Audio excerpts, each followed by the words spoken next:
آج فتنے زیادہ ہیں، اختلاط کے اندیشے زیادہ ہیں، لہٰذا اپنی طرف سے فتنے کو دفع کرنے کی تمام کوششیں کی جائیں، بیچ میں پردہ وغیرہ کا اہتمام کر کے، اگر غیر محرم مرد بھی اس میں شامل ہو رہے ہیں تو پیچھے عورتیں جو ہیں وہ پردے کے پیچھے نماز پڑھ سکتی ہیں۔ تو اس طریقے سے ہم تراویح کا اہتمام کر سکتے ہیں۔ باقی گھروں میں رہیں، لاک ڈاؤن کی پابندی کریں، بیماری سے بچنے کی کوشش کریں، اگر کوئی اس بیماری کا شکار ہے فوراً اس کو طبی امداد مہیا کریں۔ ایسی بھی خبریں آئی فیس بک کے ذریعے بعض جگہوں پر کہ کوئی مسلمان کرونا وائرس کا شکار ہوا اور اس کی وجہ سے انتقال کر گیا، تو اسی کے خاندان والوں نے اور اسی کے اپنے ہم مذہب لوگوں نے، اپنے ہی مسلمان بھائیوں نے اپنے قبرستان میں اس کو دفن ہونے نہیں دیا۔ یہ انتہائی افسوس کی اور گری ہوئی بات ہے۔ بڑے بڑے ڈاکٹرز کہہ رہے ہیں، ماہرین صحت کہہ رہے ہیں کہ مرنے کے بعد اس کو قبرستان میں دفن کرنے سے اس کا کوئی وائرس نہیں پھیلتا، کوئی خطرہ نہیں ہے، مگر یہ ہماری بے غیرتی ہے، بے ضمیری ہے، خود غرضی ہے، بے حسی ہے کہ ایک مسلمان جو اس بیماری کی وجہ سے اگر مرا ہے اس کو ہم اپنے قبرستان میں دفن ہونے تک کی اجازت نہیں دیتے۔ میرے بھائیو، یہ بہت افسوس کی بات ہے۔ میڈیا میں ہم نے جہاں ایک طرف یہ خبریں سنی کہ بہت سارے جگہوں پر مسلمانوں نے غیر مسلموں کو کی ارتھی کو جو ہے تیار کیا اور ان کے آخری رسومات کو مکمل کرنے میں تعاون کیا اور ہندو مسلم بھائی چارہ کا ثبوت دیا، جہاں ایک اچھی تصویر پیش کی وہاں ایک طرف یہ گھناؤنی تصویر بھی ہم نے پیش کی کہ اپنے ہی مسلمان بھائی کو اپنے قبرستان میں ہم نے دفن ہونے نہیں دیا۔ اللہ تعالی ہم سب پر رحم فرمائے، اس وبا سے ہم سب کو عافیت دے، پوری دنیا کو عافیت دے اور جلد سے جلد اس وبا اور اس مرض سے ہم سب کو نجات عطا فرمائے، آمین۔ آج کا جو موضوع ہے، جیسا کہ میں نے شروع میں عرض کیا کہ ہم لباس کے آداب پر آج آپ کے سامنے گفتگو کریں گے۔ لباس کے تعلق سے سب سے پہلی بات آپ یہ یاد رکھیں کہ ہم جو بھی لباس پہنیں، شریعت کہتی ہے لباس کے اندر دو چیزیں ہونی چاہیے۔ ایک تو وہ لباس ہمارے لیے زینت کا کام کرے، وہ ہمارے لیے باعث زینت ہو، اسے پہن کر کے ہم اچھے لگیں، اور دوسری چیز یہ ہے کہ وہ لباس ہمارے لیے ستر پوشی کا کام کرے، ہمارا ستر اس سے ڈھک جائے، ہماری شرمگاہ اس سے ڈھک جائے۔ اللہ تعالیٰ نے سورہ اعراف میں فرمایا یا بنی آدم قد انزلنا علیکم لباسا یواری سوآتکم، اور یہ لباس تمہارے لیے زینت کا کام کرتا ہے۔ عربی میں اس کو ریش بولتے ہیں، تو چونکہ وہ پر پرندے کی زینت ہوتی ہے تو لباس بھی گویا انسان کا پر ہے اور انسان کو زینت عطا کرتا ہے۔ ستر پوشی، شرمگاہ کو ڈھانپنا، یہ انسان کی فطرت میں شامل ہے۔ انسان فطری طور پر لباس میں رہنا چاہتا ہے، ڈھکا رہنا چاہتا ہے، ننگا رہنا یہ فطرت کے خلاف ہے۔ ہمارے باپ آدم اور ہماری ماں حوا نے جب جنت میں اللہ تعالیٰ کے منع کیے ہوئے درخت کو انہوں نے چکھ لیا اور کھا لیا تو قرآن کیا کہتا ہے؟ فَلَمَّا ذَاقَا الشَّجَرَةَ بَدَتْ لَهُمَا سَوْآتُهُمَا، جب دونوں نے اس درخت کو چکھ لیا تو دونوں کی شرمگاہیں کھل گئیں۔ وَاتَّفِقَا يَقْصِفَانِ عَلَيْهِمَا مِنْ وَرَقِ الْجَنَّةِ، اور دونوں جنت کے درختوں کے پتے لے کر اپنی شرمگاہ کو چھپانے لگے۔ گویا حضرت آدم علیہ السلام اور حضرت حوا جو پہلے انسان ہیں اور جن سے انسانیت کا آغاز ہوا، ان کی سرشت میں اور ان کی فطرت میں یہ بات شامل ہے کہ ہمیں ننگے نہیں رہنا ہے۔ آج سو کالڈ اور نام نہاد اپنے آپ کو مہذب کہنے والے لوگ سمندروں کے ساحلوں کے کنارے اور بیچ پر ننگے گھومتے ہیں، واللہ یہ انسانیت نہیں ہے، یہ انسانیت سے بھی گری ہوئی چیز ہے۔ لباس پہنتے وقت ہمیشہ ہمیں اس بات کا احساس ہونا چاہیے کہ یہ اللہ تعالیٰ کی ایک عظیم نعمت ہے اور دنیا میں بہت سارے لوگ ہیں جو اس نعمت سے محروم ہیں، جن کے پاس پہننے کو ڈھنگ کے لباس نہیں ہیں۔ اسی لیے ہم جب بھی لباس پہنیں ہمیں اللہ کی اس نعمت کا شکر ادا کرنا چاہیے۔ پیارے نبی صلی اللہ علیہ وسلم نے ہمیں دعا سکھائی، الحمدللہ الذی کسانی ھذا ورزقنیہ من غیر حول منی ولا قوہ۔ یہ دعا پڑھیے جب بھی آپ کپڑا پہننے لگیں، یہ دعا پڑھیں کہ اے اللہ تمام تعریفیں تیرے لیے ہیں، تو نے یہ کپڑا ہمیں پہنایا اور ہمیں یہ عطا فرمایا، من غیر حول منی ولا قوہ، اس میں میرا کوئی زور نہیں تھا اس میں میرا کوئی زور نہیں تھا، میری کوئی طاقت نہیں تھی، اے اللہ تو نے اپنے فضل و کرم سے یہ لباس مجھے عطا فرمایا ہے۔ اگر نیا کپڑا پہنے تو اللہ کے پیارے رسول صلی اللہ علیہ وسلم نے ایک دعا سکھائی، اللہم لک الحمد انت کسوتنیہ انا اسألک خیرہ و خیر ما صنع لہ و اعوذ بک من شرہ و شر ما صنع لہ۔ اے اللہ تمام تعریفیں تیرے لیے ہیں، اے اللہ تو نے یہ کپڑا مجھے پہنایا، اسألک خیرہ، میں اس کپڑے کی بھلائی کا تجھ سے سوال کرتا ہوں، و خیر ما صنع لہ، اور جس بھلائی کے لیے یہ کپڑا بنایا گیا اس بھلائی کا بھی میں تجھ سے سوال کرتا ہوں، اور اس کپڑے کی برائی سے تیری پناہ چاہتا ہوں، اور جس برائی کے لیے کپڑا بنایا گیا اس برائی سے بھی تیری پناہ چاہتا ہوں۔ کپڑے کے سلسلے میں ایک بات یہ یاد رکھیں کہ قرآن کریم میں اللہ تعالیٰ نے لباس کے ساتھ ایک لفظ جوڑا ہے، وَلِبَاسُ التَّقْوَى ذَلِكَ خَيْرٌ، تقویٰ کا لباس سب سے بہتر ہے۔ یعنی انسان ظاہری لباس اور ظاہری کپڑے پر بڑی محنت کرے، بڑا خوبصورت لباس پہنے اور اپنے لباس کے ذریعے لوگوں پر اپنا رعب و دبدبہ جمائے، اپنا رنگ جمائے، لیکن اپنے اخلاق کو اور اپنے کردار کو نہ سنوارے، تو یہ نامناسب بات ہے۔ دنیا کے تمام لباسوں میں سب سے بہترین لباس تقویٰ کا لباس ہے۔ انسان بہترین کپڑا نہ پہنے، لیکن اگر اس کے اندر تقویٰ ہے تو اس سے خوبصورت کوئی نہیں۔ اور دنیا کے خوبصورت لباس ہیں، لیکن انسان کا کردار تقویٰ سے خالی ہے، انسان کے اندر تقویٰ نہیں ہے تو سمجھو وہ ننگا ہے۔ وَلِبَاسُ التَّقْوَىٰ ذَلِكَ خَيْرٌ، اللہ نے فرمایا کہ تقویٰ کا لباس یہ سب سے بہتر ہے۔ میرے بھائیوں، پرانا کپڑا اگر آپ کے پاس ہے، آپ اب اسے نہیں پہن رہے ہیں، اگر کوئی ضرورت مند ہے اس کو وہ کپڑا دے دیں۔ اللہ کے پیارے نبی صلی اللہ علیہ وسلم فرماتے ہیں، من لبس ثوبا جدیدا، جو نیا کپڑا پہنے اور پھر یہ دعا پڑھے، الحمدللہ الذی کسانی ما اواری بہ عورتی، تمام تعریفیں اس اللہ کے لیے ہیں جس نے مجھے یہ کپڑا دیا، ما اواری بہ عورتی، جس کے ذریعے میں اپنی شرمگاہ کو چھپاتا ہوں، واتجمل بہ فی حیاتی، اور اپنی زندگی میں اس کپڑے کے ذریعے اپنے آپ کو خوبصورت کرتا ہوں، ثم عمد الی الثوب الذی اخلق، پھر اپنے پرانے کپڑے کو فتصدق بہ، پرانا کپڑا لے جا کر کے صدقہ کر دے۔ اللہ کے نبی صلی اللہ علیہ وسلم فرماتے ہیں اگر یہ دعا پڑھ لے نیا کپڑا پہننے کے وقت اور پرانے کپڑے کو صدقہ کر دیں، کان فی کنف اللہ وفی حفظ اللہ وفی ستر اللہ حیا ومیتا، تو زندگی میں بھی اور مرنے کے بعد بھی اللہ تعالیٰ کی نگہبانی میں اور اللہ کی پناہ میں اور اللہ تعالیٰ کے عافیت میں وہ رہے گا وہ انسان۔ تو میرے بھائیوں، پرانا کپڑا کسی کو صدقہ کر دیں اور نئے کپڑا پہننے کے ٹائم یہ دعا پڑھیں۔ کپڑا جب بھی پہن رہے ہوں، چاہے آپ کرتا پہن رہے ہوں، پائجامہ پہن رہے ہو، داہنے طرف سے پہنیں۔ پہلے داہنی آستین میں کرتا ڈالیں، پہلے داہنے پیر میں پائجامہ ڈالیں۔ اللہ کے پیارے رسول صلی اللہ علیہ وسلم کی یہ سنت ہے۔ اما عائشہ فرماتی ہیں، کان النبی صلی اللہ علیہ وسلم یعجبہ التیمن فی طہورہ وترجلہ وتنعلہ، اللہ کے پیارے نبی صلی اللہ علیہ وسلم جب وضو کرتے تھے، جب کپڑا پہنتے تھے، جب جوتا پہنتے تھے، جب بالوں میں کنگھی کرتے تھے، تو داہنی طرف سے شروع کرنا یہ آپ کو محبوب تھا۔ سفید کپڑا پہننا پیارے رسول کی سنت ہے۔ ویسے تو آپ رنگین کپڑے بھی پہن سکتے ہیں، لیکن سفید کو ترجیح دیجیے۔ اللہ کے پیارے نبی صلی اللہ علیہ وسلم نے فرمایا، البسوا من ثیابکم البیاض، اپنے کپڑوں میں سفید کپڑا پہنو، فإنہا خیر ثیابکم، سفید کپڑا سب سے بہتر کپڑا ہے، وَكَفِّنُوا فِيهَا مَوْتَاكُمْ، اور سفید کپڑے میں ہی اپنے مردوں کو کفناؤ۔ زعفرانی رنگ کا کپڑا نہ پہنے، زعفرانی رنگ کا، بھگوا رنگ کا کپڑا پہننے سے، سیفران کلر کا کپڑا پہننے سے اللہ کے رسول صلی اللہ علیہ وسلم نے منع کیا ہے۔ حضرت عبداللہ بن عمرو بن عاص کہتے ہیں، رأى النبی صلی اللہ علیہ وسلم علی ثوبین معصفرین، اللہ کے نبی صلی اللہ علیہ وسلم نے مجھے زعفرانی جوڑے میں دیکھا، زعفرانی کلر کا جوڑا میں پہنے ہوئے تھا، فقال ان هذه من ثياب الكفار، آپ نے فرمایا یہ کفار کا کپڑا ہے، فلا تلبسها، تم یہ رنگ یہ کلر مت پہنو۔ محترم ناظرین، انسان کو اگر اللہ تعالیٰ نے نوازا ہے تو اسے کپڑا اچھا پہننا چاہیے۔ یہ کوئی تقویٰ نہیں ہے کہ اللہ نے ہمیں نوازا ہے اور ہم پھٹے پرانے پیون لگے کپڑے پہنیں، یہ کوئی تقویٰ نہیں اور یہ کوئی نیکی نہیں۔ حضرت ابو الاحوص اپنے باپ سے روایت کرتے ہیں، وہ کہتے ہیں، اتیت النبی صلی اللہ علیہ وسلم فی ثوب دون، میں اللہ کے رسول صلی اللہ علیہ وسلم کے پاس آیا، معمولی سا کپڑا پہنے ہوئے تھا۔ آپ نے پوچھا، الک مال، کیا تمہارے پاس مال ہے؟ قال نعم، تو انہوں نے کہا کہ ہاں اللہ کے رسول میرے پاس مال ہے۔ آپ نے پوچھا، من ای المال، کون سا مال ہے؟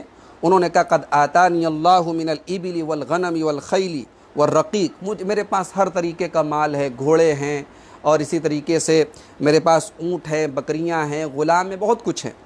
اللہ کے رسول صلی اللہ علیہ وسلم نے فرمایا، فَإِذَا آتَاكَ اللَّهُ مَالًا فَلْيُرَ أَثَرُ نِعْمَةِ اللَّهِ عَلَيْكَ وَكَرَامَتُهُ، یہ ابو داؤد کی صحیح روایت ہے۔ آپ نے فرمایا کہ جب اللہ تعالیٰ نے تم کو نعمت دی ہے تو اس نعمت کا اثر تمہارے اوپر ظاہر ہونا چاہیے۔ اللہ نے نوازا ہے تو ڈھنگ کے کپڑے پہنو، یہ پھٹے پرانے معمولی کپڑے مت پہنو۔ اس حدیث سے معلوم ہوا کہ اگر اللہ تعالیٰ نے خوشحال بنایا ہے تو لباس کے ذریعے خوش ہے تو کوئی حرج کی بات نہیں، بلکہ اچھا کپڑا انسان کو پہننا چاہیے۔ مرد کو ایسا نہیں کپڑا پہننا چاہیے جو عورتوں کے لیے مخصوص ہے، عورتوں کو ایسا کپڑا نہیں پہننا چاہیے جو مردوں کے لیے مخصوص ہے، بلکہ ایک دوسرے سے ملتا جلتا کپڑا بھی نہیں۔ وسلم المتشبہین من الرجال بالنساء، اللہ کے رسول لوگوں کے لیے، ان مردوں کے لیے جو عورتوں کی نقل کرتے ہیں، ان کی مشابہت کرتے ہیں، والمتشبہات من النساء بالرجال، اور مردوں کی مشابہت اختیار کرنے والی عورتوں کے اوپر۔ مرد کا کپڑا ہمیشہ ٹخنے کے اوپر ہونا چاہیے، ٹخنے کے نیچے نہیں ہونا چاہیے۔ حضرت جابر رضی اللہ عنہ کہتے ہیں کہ اللہ کے نبی صلی اللہ علیہ وسلم نے فرمایا وَإِيَّاكَ وَإِسْبَالَ الْإِزَارِ، اپنے کپڑے کو ٹخنے کے نیچے لٹکانے سے بچو، فَإِنَّ إِسْبَالَ الْإِزَارِ مِنَ الْمَخِيلَةِ، کپڑے کو ٹخنے کے نیچے لٹکانا یہ تکبر ہے، یہ غرور ہے، گھمنڈ ہے، واللہ لا يحب المخیلہ، اور اللہ تعالیٰ گھمنڈ کو پسند نہیں کرتا۔ ناظرین، یہاں ایک غلط فہمی دور کر دوں، ہمارے بہت سارے بھائی یہ سمجھتے ہیں کہ کپڑا ٹخنے کے نیچے اگر کرنے کا مقصد تکبر ہو تب حرام ہے، عام حالات میں کپڑا ٹخنے کے نیچے ہو تو کوئی حرج کی بات نہیں ہے۔ جی نہیں، ہمیں ہر حال میں اپنا کپڑا ٹخنے کے اوپر رکھنا ہے۔ ٹخنے کے نیچے کپڑا رکھنے پر ہماری نیت اگرچہ نہ ہو تب بھی وہ حرام ہے، اس لیے کہ اللہ کے نبی صلی اللہ علیہ وسلم نے تکبر کی یہاں قید لگائی، ہر جگہ قید نہیں لگائی ہے۔ یہ قید وضاحت کے لیے ہے، یہ قید شرط کے لیے نہیں کہ جب تکبر کے لیے ہم کپڑا ٹخنے کے نیچے رکھیں تب حرام ہے۔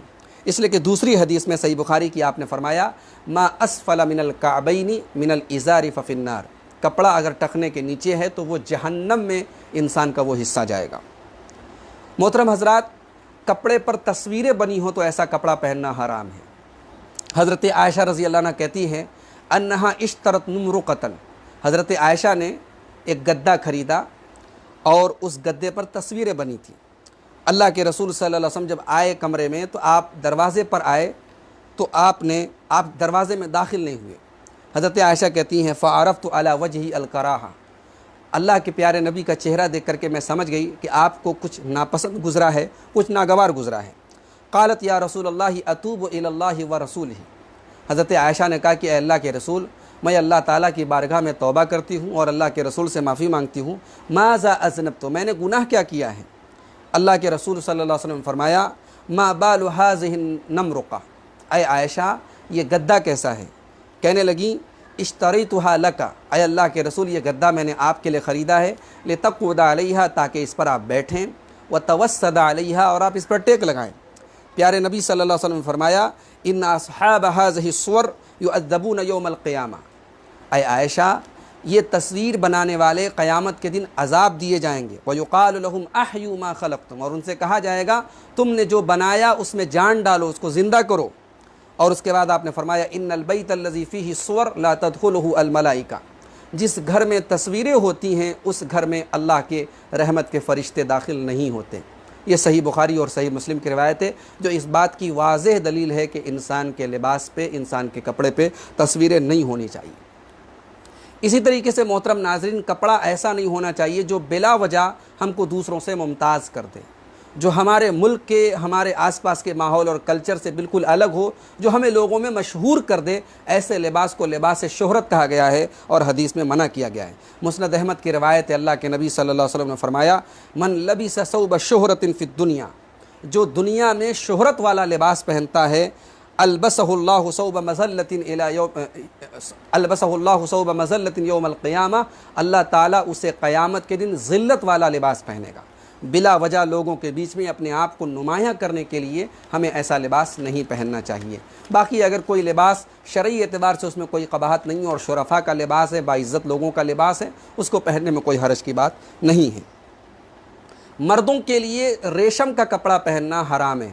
حضرت علی رضی اللہ عنہ کہتے ہیں کہ اللہ کے رسول صلی اللہ علیہ وسلم نے ایک ہاتھ میں ریشم لیا اور دوسرے ہاتھ میں سونا لیا، اور آپ نے دوسرے ہاتھ میں سونا لے کر کے فرمایا ان ھذین حرام علی ذکور امتی، یہ ریشم اور یہ سونا میری امت کے مردوں کے لیے حرام ہے۔ یہ ابو داؤد کی صحیح روایت ہے۔ عورتوں کے لیے خاص طور سے شریعت میں تاکید ہے، ان کا کپڑا باریک اور چست نہ ہو، ٹرانسپیرنٹ نہ ہو، ان کے اعضائے بدن نہ جھلکتے ہوں اور اتنا ٹائٹ نہ ہو کہ ان کے اعضائے بدن نمایاں۔ اللہ کے رسول صلی اللہ علیہ وسلم نے ایسی عورتوں کو جہنمی کہا ہے، وَنِسَاءٌ كَاسِيَاتٌ عَارِيَاتٌ مُمِيلَاتٌ مَائِلَاتٌ، جو کپڑا پہننے کے باوجود ننگی ہوں۔ حضرت اسماء رضی اللہ رسول صلی اللہ علیہ وسلم کی سالی تھی، وہ ایک مرتبہ اللہ کے رسول صلی اللہ علیہ وسلم کے پاس آئیں اور وہ ایسا کپڑا پہنے ہوئی تھی جو باریک تھا، ٹرانسپیرنٹ تھا۔ تو اللہ کے رسول صلی اللہ علیہ وسلم نے ان کو دیکھ کر کے منہ پھیر لیا، اور اس کے بعد اللہ کے رسول نے فرمایا یا اسماء ان المرأۃ اذا بلغت المحیض، اے اسماء عورت جب بالغ ہو جائے، جب جوان ہو جائے، لم تصلح ان یرا منہا الا ھذا وھذا، تو اس کے لیے جائز نہیں کہ اس کے بدن میں سے چہرے اور ہتھیلی کے علاوہ کچھ اور نظر آئے. یعنی چہرہ اور ہتھیلی کے علاوہ عورت گھر میں بھی ہے تو اور دیگر جو اس کے محرم رشتہ دار ہیں، سسر ہیں، بھائی ہیں، باپ ہیں، ان کے سامنے بھی اس کا چہرہ اور اس کی ہتھیلی کے علاوہ دیگر اعضاء نظر نہیں آنے چاہیے. اللہ کے رسول صلی اللہ علیہ وسلم نے اس حدیث میں فرمایا کہ عورت کے جوان ہونے کے بعد اس کی ہتھیلی اور اس کے چہرے کے علاوہ کچھ اور نظر نہیں آنا چاہیے. گھر کے اندر بھی خواتین ہیں تو دوپٹہ اوڑھ کے رکھیں، اپنے سینے اور اپنے گریبانوں کو ڈھانک کر کے رکھیں. اللہ تعالیٰ نے قرآن کریم میں فرمایا وَلْيَضْرِبْنَ بِخُمُرِهِنَّ عَلَى جُيُوبِهِنَّ، عورتیں اپنے دوپٹے کو اپنے سینے پر، اپنے گریبان پر رکھیں. حضرت دہیہ کلبی کہتے ہیں کہ اللہ کے رسول صلی اللہ علیہ وسلم کے پاس قبطی چادروں کے کپڑے آئے. یہ جو ہے قبطی جو چادر ہوتی تھی، بالکل باریک کپڑا ہوتا تھا، وہ اللہ کے رسول کے پاس تحفے کے طور پر آیا. فَأَعْطَانِي مِنْهَا قِبْطِيَّةً، تو اس کپڑے میں سے ایک ٹکڑا اللہ کے رسول صلی اللہ علیہ وسلم نے مجھے دیا اور فرمایا اصدعها صدعین، اے دہیا اس کپڑے کے 2 ٹکڑے کر لینا اور ایک سے کرتا بنا لینا اور دوسرے کو اپنی عورت کو دے دینا، وہ اس کا دوپٹہ بنا لے گی. حضرت دہیا جب جانے لگے اللہ کے رسول صلی اللہ علیہ وسلم نے ان کو دوبارہ بلوایا اور کہا وَأْمُرْ إِمْرَأَتَكَ أَن تَجْعَلَ تَحْتَهُ ثَوْبًا لَا يَصِفُهَا، چونکہ کپڑا بہت باریک تھا، آپ نے فرمانا چاہیے کہ اعضائے بدن نظر نہ آتے ہوں. محترم حضرات، میلے ستھرے سفید کپڑے پہنے، صاف ستھرے کپڑے پہنے. حضرت جابر بن عبداللہ کہتے ہیں کہ میں اللہ کے رسول صلی اللہ علیہ وسلم کے پاس آیا. اللہ کے رسول صلی اللہ علیہ وسلم نے ایک آدمی کو دیکھا جس کے بال بالکل پراگندہ ہیں اور کپڑے بالکل میلے ہیں، بال بالکل پراگندہ ہیں. تو آپ نے فرمایا اما کان یجد ھذا ما یسکن بہ شعرہ، کیا ان کے پاس کوئی ایسی چیز نہیں تھی جس سے اپنے بالوں کو یہ ٹھیک کر لیتے، بالوں کو سنوار لیتے. ورأى رجلا آخر وعلیہ ثیاب وسخہ، دوسرے آدمی کو آپ نے دیکھا جو میلے کپڑے پہنے تھے. تو اللہ کے رسول نے فرمایا اما کان یجد ھذا ماء یغسل بہ صلہ، کیا ان کے پاس پانی نہیں تھا اپنے کپڑے کو دھل لیتے. تو معلوم ہوا کہ کپڑے اگر میلے ہو جائیں تو ان کو دھل کر کے صاف ستھرے کپڑے پہننا چاہیے. اللہ کے رسول صلی اللہ علیہ وسلم نے اس کو پسند نہیں فرمایا. ایک صحابی نے اللہ کے نبی سے فرمایا کہ اے اللہ کے نبی، مجھے یہ چیز ہوں اور میرے سر پہ، میرے بال پہ تیل لگا ہو اور میرے جوتے کے تسمے وغیرہ ٹھیک ہوں. تو اے اللہ کے نبی، کیا یہ ساری کی ساری چیزیں تکبر ہیں، گھمنڈ ہیں؟ اللہ کے پیارے نبی نے فرمایا اللہ ذاک الجمال، ذاک الجمال، کپڑے اگر صاف ہیں، بال اگر سنورے ہوئے ہیں اور جوتا وغیرہ ٹھیک ہے تو یہ خوبصورتی ہے، یہ جمال ہے، یہ زینت ہے، یہ کوئی تکبر نہیں ہے. ان اللہ جمیل یحب الجمال، اللہ تعالیٰ خود صاحب جمال ہے اور جمال کو پسند کرتا ہے. اللہ تعالیٰ انسان ڈھنگ کا بنا رہے، اچھے کپڑے پہنے رہے، اللہ تعالیٰ اس چیز کو پسند کرتا ہے. ولیکن الکبر من صفی الحق وازدر الناس، تکبر یہ ہے کہ آدمی حق بات کا انکار کرے، حق بات کا مذاق اڑائے اور لوگوں کو حقیر جانے، یہ تکبر ہے. اور ایک آخری چیز محترم ناظرین، کہ لباس کے تعلق سے ہم ایک بات یاد رکھیں کہ لباس ہمارا بہت تڑک بھڑک والا ہونا نہیں چاہیے. جیسے ہمارے نوجوانوں کے آج کل لباس آپ دیکھیے، جس کی پینٹ پہنے ہیں جگہ جگہ میں سادگی اختیار کرو، اپنے اختیار کرو. اللہ کے پیارے نبی صلی اللہ علیہ وسلم فرماتے ہیں، ترمذی کی صحیح روایت ہے، آپ نے فرمایا کم من اشعث اغبرا، اتنے لوگ ہیں کہ جن کے بال بالکل پراگندہ ہوتے ہیں، بال بالکل بکھرے ہوئے ہوتے ہیں، اغبرا، اور کپڑے میلے کچیلے ہوتے ہیں، ذی تمرین، اور ان کے پاس 2 پرانی چادریں اور 2 پرانے کپڑے ہوتے ہیں. لا یوبہ لہ، اور دنیا میں جب نکلتے ہیں، گھروں سے نکلتے ہیں، کوئی توجہ نہیں دیتا، لیکن اللہ کے نظر میں وہ اتنے نیک ہوتے ہیں. سمع علی اللہ لابرہ، اگر وہ اللہ کے بارے میں قسم کھا کے کوئی بات کہہ دیں تو اللہ ان کی قسم کو بیکار نہیں ہونے دیتا، اللہ ان کی قسم کو پورا کرتا ہے، اللہ ان کی بات کو پورا کرتا ہے. یعنی اتنے صاحب ایمان اور اتنے صاحب تقوی ہوتے ہیں کہ اگر اللہ کی قسم کھا کے کوئی بات کہہ دے تو اللہ اس بات کو ضرور پورا فرماتا ہے. جبکہ کپڑے اس لائق نہیں ہیں، ان کی جسمانی ساخت اور ان کے ظاہری بناوٹ اس لائق نہیں ہے کہ دنیا ان کی طرف توجہ دے. محترم ناظرین، یہ حدیث ہمیں بتا رہی ہے کہ ہم لباس سے زیادہ اپنے باطن پر توجہ دیں، اپنے کیریکٹر پر توجہ دیں، لباس میں سادگی اختیار کریں. سادہ لباس ہو اور عمل اور ایمان مضبوط ہو تو اللہ تعالی ہماری قسموں کی بھی لاج رکھے گا. آج آپ دیکھیں امت کے لیے کیسا نازک وقت ہے، پوری دنیا کے لیے کیسا نازک وقت ہے. کاش آج ایسے لوگ ہوتے جن کی طرف اس حدیث میں اشارہ کیا گیا۔ اللہ کے نبی نے فرمایا منہم البراء ابن مالک، میں نے جن لوگوں کا ذکر کیا ہے کہ کپڑے میلے کچیلے ہونے کے باوجود اگر وہ اللہ کے بارے میں قسم کھا لے تو اللہ ضرور پورا کرے گا، انہی لوگوں میں سے براء ابن مالک رضی اللہ تعالیٰ عنہ ہیں۔ تو یہ چند باتیں تھیں لباس کے آداب کے تعلق سے۔ میں امید کرتا ہوں کہ انشاءاللہ ہم ان باتوں پر عمل کرنے کی کوشش کریں گے۔ رب العالمین سے دعا ہے الہ العالمین ہمیں لباس میں سنت رسول پر عمل کرنے کی توفیق عطا فرما، ہمیں بھی، ہمارے بچوں کو بھی، ہماری خواتین کو بھی لباس میں شرعی اصولوں کی پابندی کرنے کی توفیق عطا فرما، ہمیں فضول خرچی اور اسراف سے بھی بچا، ہمیں بخل اور کنجوسی سے بھی بچا۔ رب العالمین اس وبا کی وجہ سے ہمارے گھروں میں جو مصیبتیں آئی ہیں، جو معاشی نقصانات ہیں، اے اللہ ان نقصانات کی تو کوئی تلافی کی صورت پیدا فرما، ہمارے رزق میں برکت عطا فرما، ہمارے گھروں میں برکت عطا فرما، اور جب تک ہم دنیا میں زندہ رہیں اسلام پر زندہ رہیں اور خاتمہ ہم سب کا ایمان پر ہو۔